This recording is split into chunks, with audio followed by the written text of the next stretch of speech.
like, come on, are we going to be open? So yeah, there's a big yay, let's do it. I'm feeling pretty excited about it. I think that we've always kept things nice and safe here.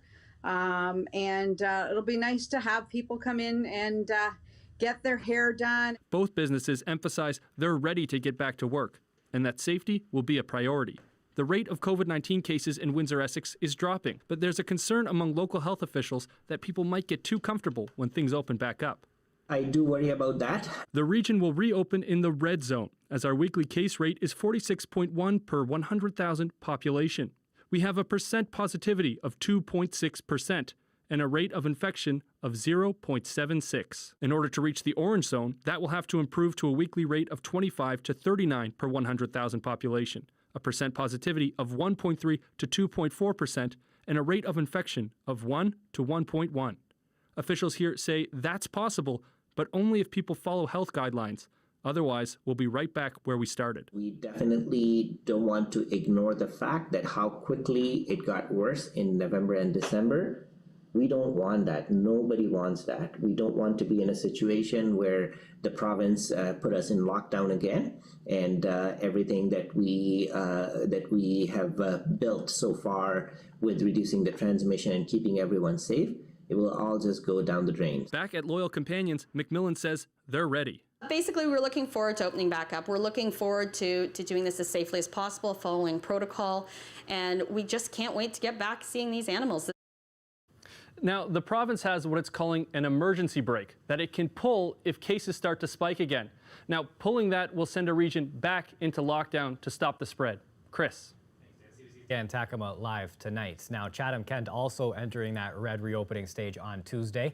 Along with businesses opening, there's going to be more changes as well. Let's take a look here. Indoor gatherings can have 5 people outside. It's capped at 25. Religious services can have up to 100 people outside. Inside, it's up to 30% capacity. Restaurants can have 10 people inside, but with restrictions, including having 4 people max at a table. Fitness facilities, they can have 10 people in classes, 10 people with exercise equipment. Now the casino, it can have 10 people inside as well under the new zone, but movie theaters, they stay closed and no audiences are allowed inside performance art facilities. After weeks of uncertainty over vaccine supply coming into the country, the coming months could see a lot more activity. Ottawa says Pfizer is planning to send many more doses, and they're coming earlier than expected. More than 400,000 doses are scheduled to arrive next week, and similar or higher amounts are anticipated for the rest of the quarter. We will have received 40 million doses from Pfizer by the end of September. That's part of the reason why we can say with such confidence that everyone who wants a vaccine in Canada will get one by the end of September. 10.8 million doses of the Pfizer-BioNTech vaccine are set to arrive between April and June. That's nearly 3 million more than the government had expected in the second quarter. Now, the Prime Minister also says Canada has purchased an additional 4 million shots of the Moderna vaccine. Now here in Windsor, we've watched the brutal toll of COVID-19 on people in Michigan. But now the state's deep in the rollout of the vaccine ahead of Ontario. As Jacob Barker reports, border towns like Windsor are keeping an eye on their American counterparts. Well, vaccines are going into arms quickly on the other side of the border. On this side, our vaccination program has practically been put on ice. Here in Ontario, the number of people that have got both their shots of vaccine is only at about 1%. Well, in Michigan, that number is closer to 4%, but they've also moved on while we're still dealing with getting our most vulnerable populations vaccinated. In Detroit, this is the list of who is eligible for a shot, and it includes restaurant workers. Joe Biden's goal today, vaccinating all Americans quickly, but some here have been trying to catch his eye. You know, that puts them about 3 to 6 months ahead of the Canadian program. Volpe wrote a letter asking Biden to roll back a Trump order prioritizing vaccines for U.S. destinations, with some saying the states could meet its vaccination demand by spring.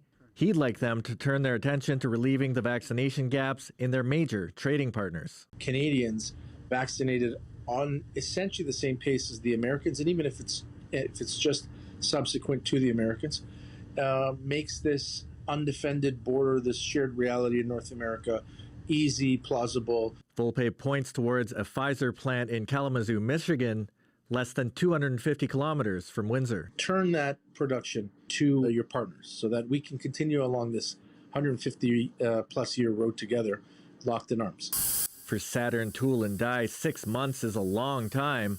It has customers all over the states who need to cross, as well as essential workers from abroad. Inconsistencies at the border have kept some from getting in. That will prolong the whole process. You know, it takes a lot of time, takes a lot of effort, takes a lot of money to keep this process going. Lucenti fears a blow to his business if we continue to lag in vaccination. It gives them a huge advantage. We're going to be stuck 6 months behind them, and we're going to continue to, have these lockdowns. In the meantime, they're going to be able to open up, and so I see this being an issue. An issue he hopes can be dealt with sooner rather than later. Jacob Barker, CBC News, Windsor. Strict new quarantine and testing measures announced earlier now have a start date, February 22nd. Air travelers coming back to Canada from non-essential trips will have to take a PCR COVID-19 test upon arrival. And then they'll have to stay for up to 72 hours at their own expense in a federally approved hotel for the lab results to clear. Now, all non-essential travelers still have to complete their mandatory 14-day quarantine. We're not trying to punish people. We're trying to keep people safe. And keeping Canadians safe from the viruses and discouraging all non-essential travel and ensuring that if people do have to travel, they're doing the things that we can be certain are going to prevent the virus from spreading further in Canada, particularly given new variants. We'll continue to watch closely for additions or adjustments that need to be made to these measures. But every step of the way, what we're doing is to keep all Canadians safe. There's an update on the land border as well. On-site testing is coming to the Ambassador Bridge and Detroit-Windsor Tunnel. Non-essential travelers will also be required to provide proof of a negative COVID-19 test within 72 hours of them crossing. That also starts on February 22nd. Additionally, travelers will have to take a COVID-19 test on arrival. Here in Windsor, both the bridge and tunnel should have on-site testing available as of March 4th. Ontario's Labour Minister says parts of the pandemic response on farms wasn't good enough. Minister Monty McNaughton told me they've learned from last year and they've started proactive inspections. Here's part of my interview with the minister about what's changed. They're out inspecting living quarters for migrant workers in partnership with local public health. And my job and our job provincially is to ensure that workplaces are safe. Some of the things we're focusing on, because we learned again from last year, we want to ensure that there's an ample supply of PPE, that workers wear the PPE properly, that social distancing protocols are being followed, and that there's updated COVID-19 health and safety plans. And you mentioned that there's already workers here. We've already seen a large number of outbreaks here in Windsor-Essex as well. When you did those inspections, your team, what did they find so far? Well, certainly last year, 12% of all temporary foreign workers that came to Ontario contracted COVID. We have to do better. Every single worker in this province is protected by labor laws. And, furthermore, this industry is so important to everyday families. I mean, thankfully, because we have great farmers and amazing farm workers, we have food on our tables every meal. And we have to keep this industry going. We have to ensure that it's done safely. And I believe, just by my conversations with the federal government, with farmers and workers, that everybody's going to step up and be more vigilant. I should add that, and I'm proud of this, and again, from learning from last year, but with our Ministry of Labour inspectors this year, we're actually going to have translators with them. So we partnered with the Mexican consulate to ensure that translators are going out to hear from workers if they have any concerns. Again, it's about all of us working together in partnership to keep everybody safe. Why just adding the translators now? We've known for a while that the temporary foreign workers who come in, English as a second language, communication issues were really pointed out during COVID-19, but how come this wasn't something that was happening before? We did move quickly last year. I mean, every business, every farm, for example, and supervisor and worker can go to ontario.ca/COVID safety. There's 200 resources there, posters, tip sheets, videos in multiple languages. We did that last year, but we've really upped our game to ensure that there is a translator on all of these visits to farms. Last year, we had some services available, but it wasn't good enough. And again, I'm pulling out all the stops in partnership with farms and the greenhouse sector and the federal government to make sure we're protecting these workers. 2 more spins around the sun until Valentine's Day. The basic standby, dinner and a movie, hard to pull off in a pandemic. But as CBC's Sanjay Maru shows us, there's still time to find a way to celebrate love during a lockdown. So I actually have somebody's order here. So here's the outside, and on the inside, she has 4 cake pops, and the center one is a breakable one filled with Smarties. Haley Bachman has been quite busy as Valentine's Day approaches, turning her love of baking into a stay-at-home business opportunity. It's a lot harder for people to go out to the stores and buy their significant other things, so I figured it's time to, show off my creativity. She's adapting like so many others for Valentine's Day.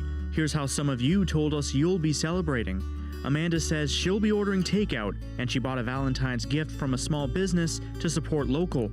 Daisy says her Valentine's Day will feature heart-shaped pizza and heart-shaped brownies at home with their 90-pound fur child. And then there's Phil, who plans to make chicken marsala from scratch for his loved one with a romantic comedy and some snuggles in front of the fire. But this comment really caught the eye. From Lisa. It is our 23rd wedding anniversary on Valentine's Day. The day we got engaged, we went to Piccolo's to celebrate. So what better way to celebrate than ordering takeout from Piccolo's? You can't go and sit down in a nice restaurant. You can't go have a nice evening out as we would typically expect on a holiday such as Valentine's Day. Butera says there are many ways people can still enjoy Valentine's Day despite restrictions on going out. Cooking together, doing crafts, flowers, a movie night. But relationship experts say as pandemic-related stress mounts, taking Valentine's Day off this year could be a good option for some couples. Making every moment special, it might just be giving a hug or an extra 5 minutes of your time listening and not feeling that I have to do something for Valentine's Day. Step away from the societal expectations and just really connect with our partners and see what does he or she really need today. And regardless how you're celebrating Valentine's Day this year, businesses across the region are adapting. Some have put Valentine's themed kits together. This one lets couples make their own cocktails. Virtual cards, also an option. Or there's your neighbor who might be making Valentine's treats from their home. But no matter how you're celebrating Valentine's Day, the message is the same. Love can be in the air, just don't let it leave your household. Sanjay Maru, CBC News, Windsor.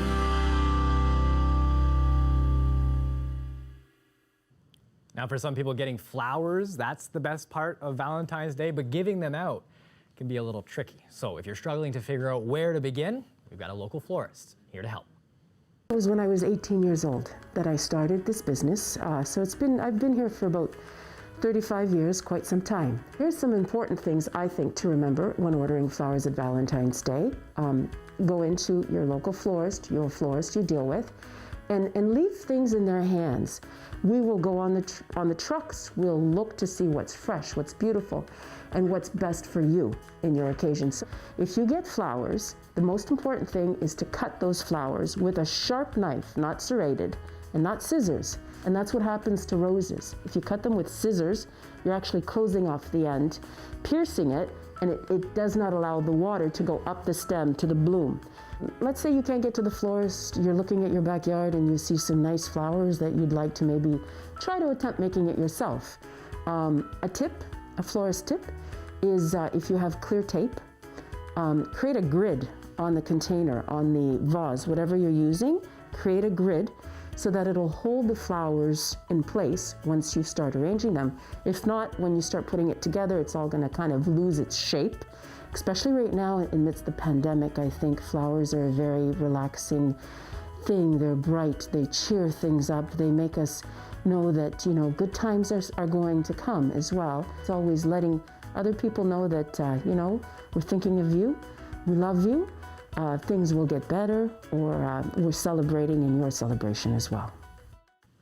And there's plenty of people thinking of a well-respected founder of a local food bank and a mentor for many athletes in Windsor who's died. And we know there's people out there that just can't make it. So our job is to take care of the ones that are less fortunate. Sheldon Taylor co-founded the Men United for God food bank in downtown Windsor. In his younger days, he was also an accomplished athlete, an umpire as well. He was inducted into the Windsor-Essex Slow Pitch Hall of Fame in 2018, also inducted in the Windsor Fast Pitch Softball Hall of Fame last year. Chrysler retiree is also a descendant of prominent Underground Railroad families in our area. Sheldon was a very proud descendant of John and Jane Walls, and very, very appreciative of that Underground Railroad history, very proud of the Walls family name. His mom was Myrtle Walls, and he was also very proud of his Taylor side. These are both considerable Underground Railroad families from our area with a long history, obviously, and he was so proud of the Taylors and their agricultural contributions and how much land they were able to acquire and all of the good work that they did in the south end of the county. A private burial at Greenlawn Memorial Cemetery will be held tomorrow. Sheldon Taylor was 80 years old. A live look now outside. Flakes seem to have stopped, but I think they're going to stick around for the weekend. Nick Sirkovich knows, so we'll go to him next.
Big ships and the beautiful Detroit River. It's one of the best things about being in Windsor. So we put the tower cam to work here. Take a look at what happened earlier today.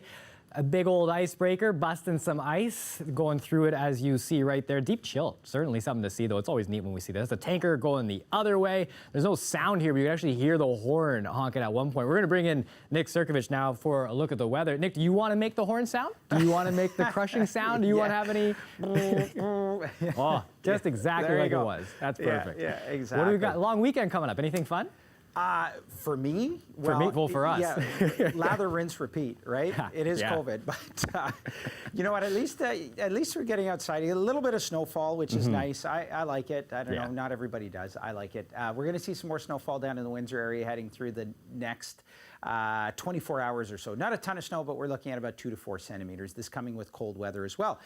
-6 degrees right now in Windsor, -11 when you factor in the winds. A little bit colder, feels colder as you head further east with wind chills down close to -20, certainly as we get through tonight.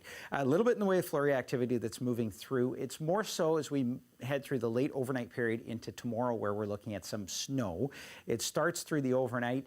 The bulk of it kind of coming by about noon tomorrow, and generally about 2 to 4 centimeters of snow. Not heavy amounts here, but enough to slick up the roads, and the winds as well are going to blow this stuff around. As we head through tomorrow afternoon into Sunday, we're looking at just some cloud cover, a few flurries lingering around, but no real snow to talk about. Now, into Monday and Tuesday, there is the potential for more snowfall. The track of that system still a bit uncertain, but potential there for 5, maybe 10 centimeters of snow.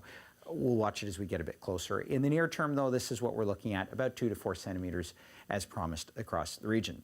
Forecast for tonight, temperatures still pretty cold. Wind chills of -17, temperatures of about -9, -10, with the snow starting through the overnight. About 2 to 4 centimeters of snow, -5 degrees tomorrow. So similar to what we had today, except the winds are going to be howling there, about 20 to 40 kilometers per hour. So wind chills again, close to about -12, -13 through the day tomorrow, and some blowing snow with this thing. Long range forecast then looks like this. Pair of -5s as we head through Saturday and Sunday. Monday into Tuesday.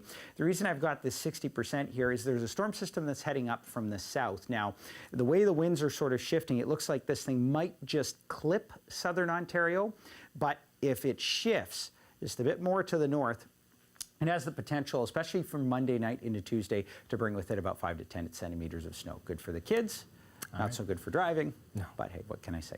It's something for us all to keep an eye on. Or the kids at heart. Kids at heart, exactly. A reason to toboggan. There's a Valentine's Day date. We did it. We solved it. Solved the weekend. Thanks for this, Nick. All right, you bet. Now, coming up, we are going to tell you about how China has blocked BBC from airing across the airwaves. That's next.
National. An update here just coming in from our local health unit in Windsor-Essex. They've updated a potential exposure to COVID-19. I'm going to put the details on the screen here. They say that there's a possible exposure at Brady's drugstore in Bell River. The dates, February 2nd, 5th, 8th, 9th, and 10th. Now, it's all from 9 in the morning to 6 at night. Anyone who may have visited the location on those days, they're asked to monitor themselves for symptoms of COVID-19 for 14 days from the day of the potential exposure. China has banned the BBC World News from being broadcast in the country. Now, China says the British broadcaster violated rules requiring TV coverage to be true and impartial. The move comes a week after the United Kingdom pulled the license that allowed Chinese state television to be shown in Britain. The BBC has only been available at places like hotels, businesses, and in compounds where foreigners live. It wasn't clear how those locations will be affected. Now, today marks the start of Lunar New Year celebrations around the world for hundreds of millions of people. This is the Year of the Ox.